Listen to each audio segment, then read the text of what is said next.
안녕하세요. 전국에 계신 경할머니 여러분, 경제 읽어주는 남자 김광석입니다.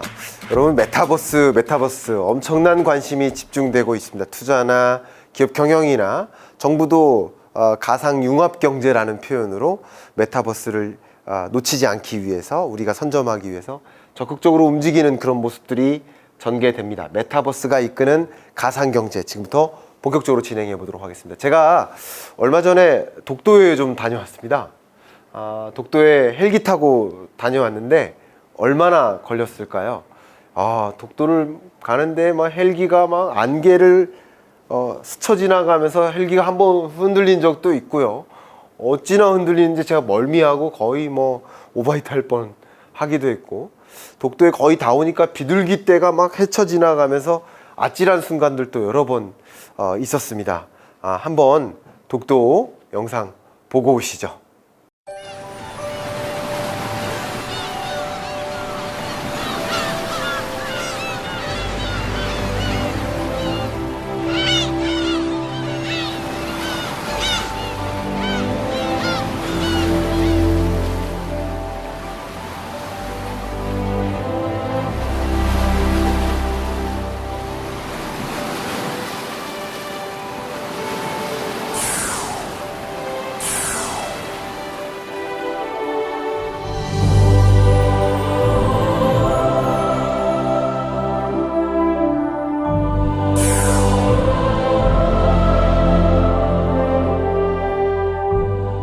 네, 독도 영상 잘 보셨습니까? 네, 저도 독도 다녀왔습니다. 독도 다녀왔는데 가상현실 기술로 다녀왔습니다. 물론 가상현실 기술로 독도를 체험해 봤지만 헬기 타고 실제 독도 다녀온 걸로 제가 착각하고 살아가고 있는 만큼 정말 실감나는 경험을 했던 것 같습니다. 여러분, 그냥 영상만으로도 실감난 경험을 잠깐 하셨을 텐데요. 이런 가상현실 체험, 이런 기기를 이용해서 흔들리는 의자 속에서 이 독도를 다녀오면 정말 가상현실이지만 실제 제가 독도에 헬기 타고 다녀온 걸로 착각하고 살아가고 있을 만큼 그런 경험을 했습니다. 제가 무슨 말씀을 드리는 겁니까? 가상과 현실이 구분이 모호하게 된다라는 것을 말씀드린 겁니다. 제가 미래시나리오 2022에서도 이런 디지털 경제에 대해서 지속적으로 강조를 했는데요. 얼마 전 아주경제 2면에다가 기업들 지구 2를 사라, 메타버스를 사라, 이런 표현을 했습니다. 메타버스에 대한 이야기 한번 지금부터 본격적으로 해봐 드리도록 하겠습니다.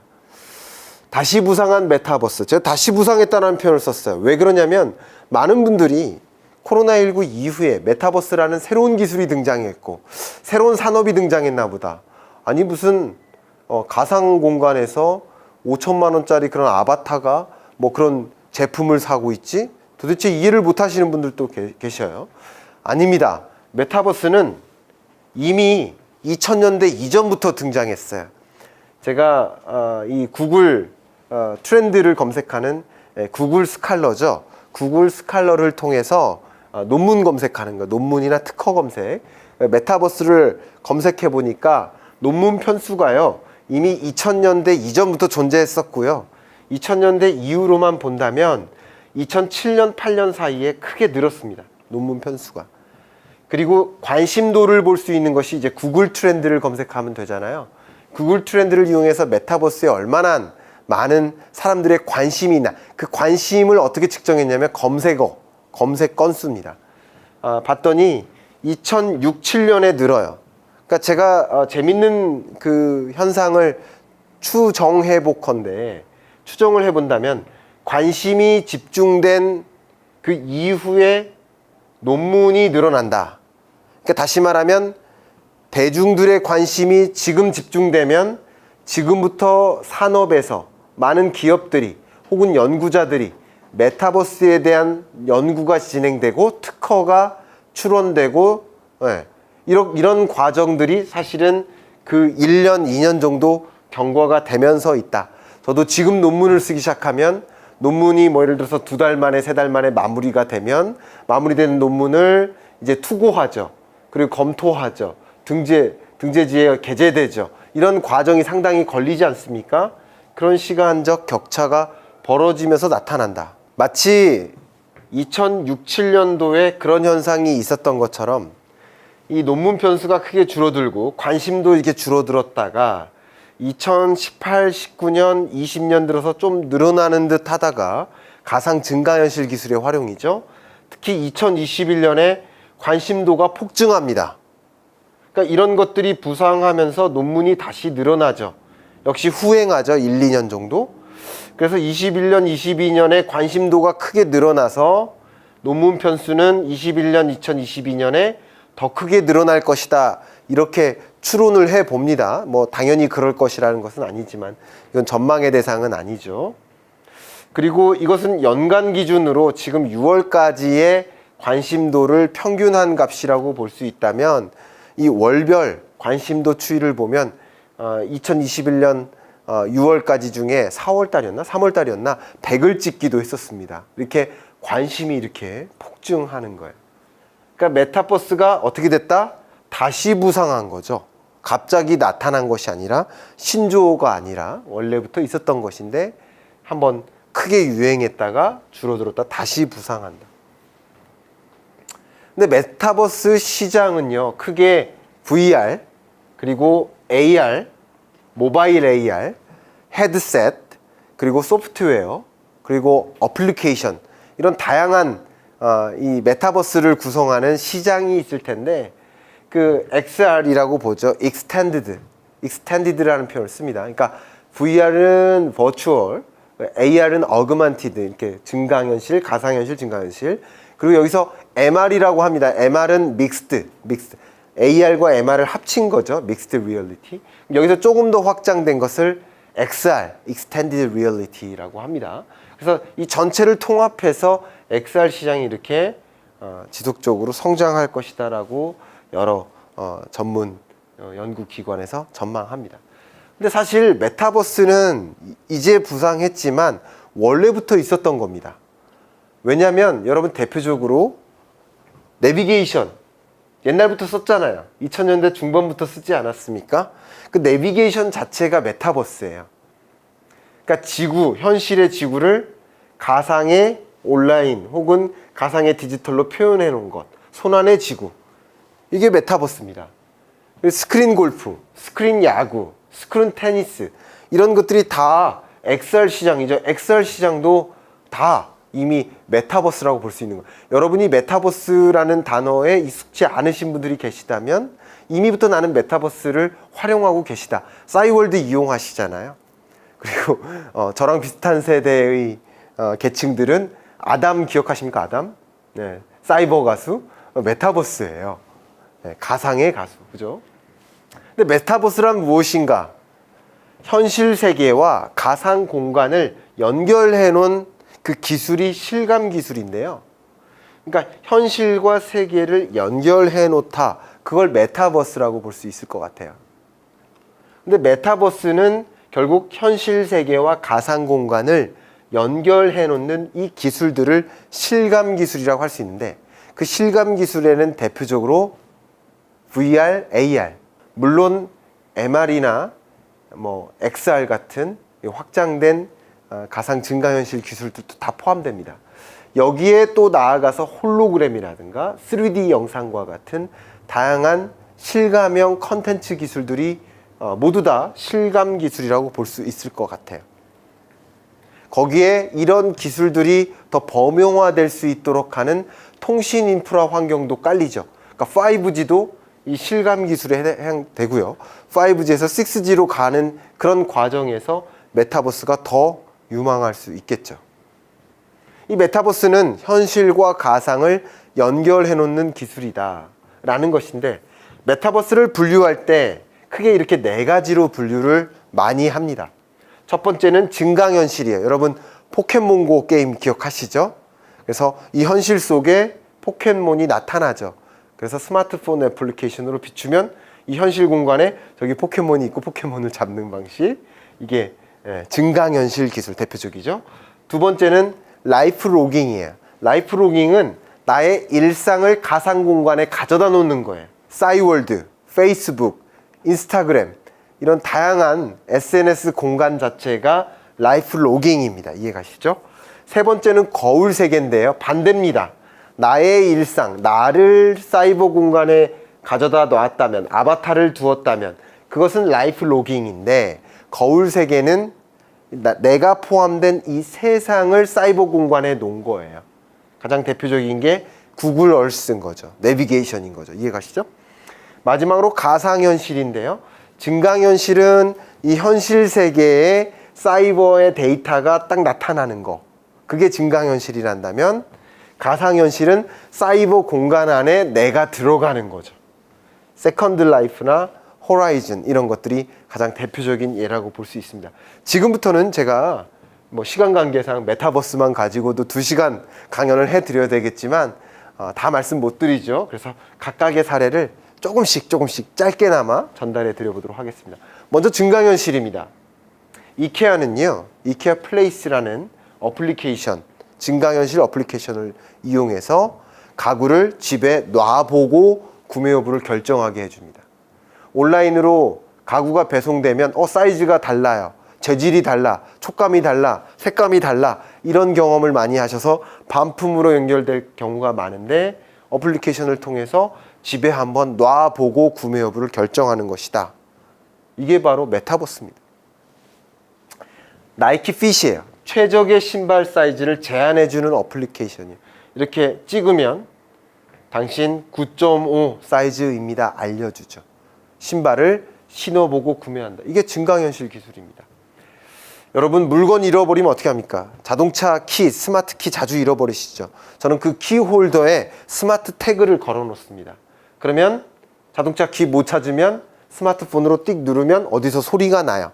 울리죠. 찾아가서 위치 추적기로 찾아가서 그 침대 밑에 있었구나 찾습니다. 근데 여기서 한 단계 더 나아가서 어떻게 되냐면 AR 찾기 기능이 추가됐습니다. 어떻게 되냐면 소파 위에 있는지, 소파 안에 있는지, 소파 바닥에 있는지 이 VR, AR 기술을 이용해서 그 찾기 기능까지 합니다. 이게 바로 메타버스, 증강현실 기술을 이용한 메타버스 기술을 활용한 사례라고 볼 수 있겠습니다. 두 번째, 일상의 디지털화, 라이프 로깅이라고 했죠. 이것은 다른 말로 디지털 미라고 볼 수 있어요. 나의 또 다른, 여러분 친구 만날 때, 부모님과 있을 때, 가족들과 있을 때, 또 학교에 있을 때, 회사에 있을 때, 그 나가 같은 나입니까? 다른 나입니까? 다른 나죠. 저도 이렇게 여러분 앞에서 경익남을 촬영할 때의 나와 제가 가족들이나 아니면 친구들이랑 있을 때의 나는 다릅니다. 그렇죠? 완전히 달라. 제가 어젯밤에 테니스를 4게임이나 치고 왔는데, 테니스 칠 때는요, 저는 무슨 워리어예요. 왜 이렇게 이 승부욕에 불타가지고 절대 지면 안 돼요. 그래서 팔에 부상이 실제 있었습니다. 다 다른 나예요. 마찬가지 싸이월드 상의 나, 제페토 상의 나, 인스타 상의 나, 블로그 상의 나, 모든 나가 다릅니다. 유튜브 상의 나, 모두가 다릅니다. 디지털 미예요. 그러니까 사이버 공간상에 나의 일정 모습을 구현시키는 거고, 그게 나의 바람직한 모습을 구현시키기도 하고, 나의 여러 모습 중에 지적인 모습을 보여주고 싶기도 하고, 멋있는 모습을 보여주고 싶기도 하고, 나 부자같이 살아가요 라는 모습, 플렉스를 보여주고 싶기도 하고, 여러 가지 가상의 공간에서 내가 바라는 모습이든 나의 일부 중 내가 보여주고 싶은 모습이든 보여주기를 원하는 거죠. 가상의 나. 그러나 지금은 가상과 일상이 혼재되어 있다, 허물어져 있다. 블랙핑크 버추얼 팬사인회를 했던 거 여러분 잘 아시죠? 가상 공간에서 여러 가지 것들이 이루어지고 있습니다. 구찌는 콜라보 이벤트로 여러 가지 의류나 여러 백이라든가 이런 것들을 또 실제 가상 공간에서 판매하고 있고요. 나의 소중한 일부, 디지털 미가 예쁜 옷, 멋있는 선글라스 착용하는 것을 보고 싶단 말이죠. 그런 모습 여기서 구현하고 있습니다. 아바타 공간, 아바타도 나인 거죠. 가상 공간도 나인 거고, 어쩌면 내가 사진, 멋있는 사진을 찍는 이유가 여행을 기억하기 위함인지, 나 이런 여행, 멋있는 여행 다녀왔다는 것을 가상 공간, 이 여러 SNS 상에 보여주기 위함인지 잘 모르겠다는 말이죠. 세 번째가 거울 세계라고 말씀드렸죠. 미러 월드. 이 미러 월드는 지구의 모습을 가상, 온라인 현상 속에 디지털리 구현해 놨어요. 손 안에 세계가 들어온 거죠. 가장 대표적인 거울 세계라는 거죠. 이 거울 세계에서 가장 중요한 것 중에 하나가 바로 디지털 트윈의 개념이에요. 아까 라이프 로깅은 디지털 미라고 했다면 거울 세계의 핵심은 디지털 트윈입니다. 그러니까 현실 공간에 있는 내가 포함되어 있는 그 세계죠. 내가 포함되어 있는 그 공간 자체를 가상의 그 하나로 또 만들어서 손 안에서 표현해 놓는 거예요. 쉽게 말해서 공장을 손 안에서 디지털리 표현해 놓으면 그걸 디지털 트윈이라고 하고 이 손 안에서 공장을 작동하는 거예요. 그게 스마트 팩토리입니다. 스마트 팩토리의 핵심이 이 디지털 트윈인 거예요. 스마트 시티 제가 말씀드렸지 않습니까? 스마트 시티 서비스가 2022년에 실제 이행됩니다. 그러면 이 스마트 시티는요, 이 도시의 모습을 어떤 여러 인프라들을 손 안에 놓은 거예요. 그 디지털 트윈인 거죠. 이 도시의 모습을 내가 실제 관찰하거나 관리, 작동할 수 있는 거예요. 스마트 홈이 뭡니까? 집 안에 있는 모습을 집 밖에서 관리할 수 있는 거예요. 집 안에 있는 여러 문을 닫고 열고 가구를 조정하고 혹은 가전제품 보일러를 틀고 열고 에어컨을 틀고 이런 것들이 뭡니까? 디지털 트윈인 거죠. 홈, 나의 스마트 홈이라 한다면 홈을 그대로 디지털리 손 안에 구현시켜 놓은 거예요. 디지털 트윈인 거예요. 그러니까 미러 월드는 디지털 트윈이다 라고 생각하고 그러면서 내가 관리하고자 하는, 작동시키고자 하는 그 대상을 디지털로 똑같이 구현해 놓은 것이다. 그러니까 스마트 홈, 스마트 팩토리, 스마트 시티 다 마찬가지라는 거. 다음 마지막으로 메타버스의 네 번째, 가상 세계라고도 하고, 왜냐하면 버추얼 월드라는 표현을 많이 써요. 근데 사실 버추얼 월드를 굳이 표현할 필요가 있을까? 저는 그게 가상현실인데 말이죠. 그래서 이것과 헷갈리지 않도록 가상현실, VR이라고 표현하는 것을 더 선호합니다. 그래서 게임을 넘어선 일상적 놀이가 돼보죠. 많은 Z세대의 여러 일상들을 보면 게임을 통해서 나의 일상을 살아가요. 이게 놀이이기보다는 이미 일상이 돼버린 거예요.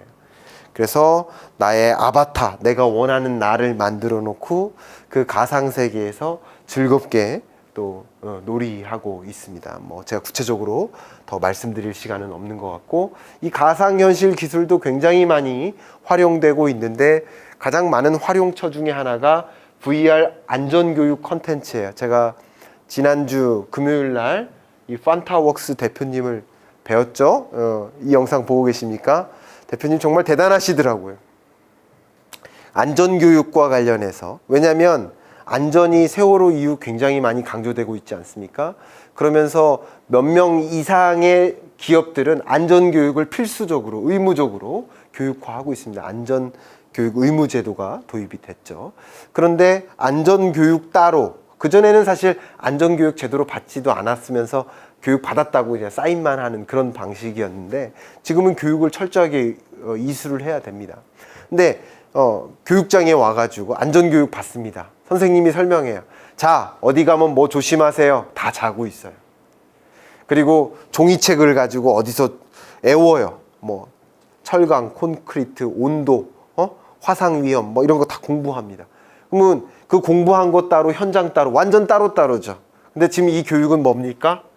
현장에 직접 가보는 거예요. 가상현실 기술을 이용해서 현장에 직접 가보는 거예요. 가봐서 내가 지금 비록 교육장이지만 그 현장에 어디서 위험 상황이 연출되고 어디에 위험한 구조들이 있고 어디서 내가 추락의 위험이 있으며 어디서 위험한 상황들이 전개되고 어떤 위험한 물건들이 있는지를 먼저 가상으로 경험하는 거죠. 실감나는 경험을 해보는 안전교육이라는 것이죠. 제가 LG화학에서 도입한 판타웍스가 제공한 화기작업, 안전작업 시뮬레이션 이 영상을 잠깐이나마 시청할 수 있도록 도움드리도록 하겠습니다.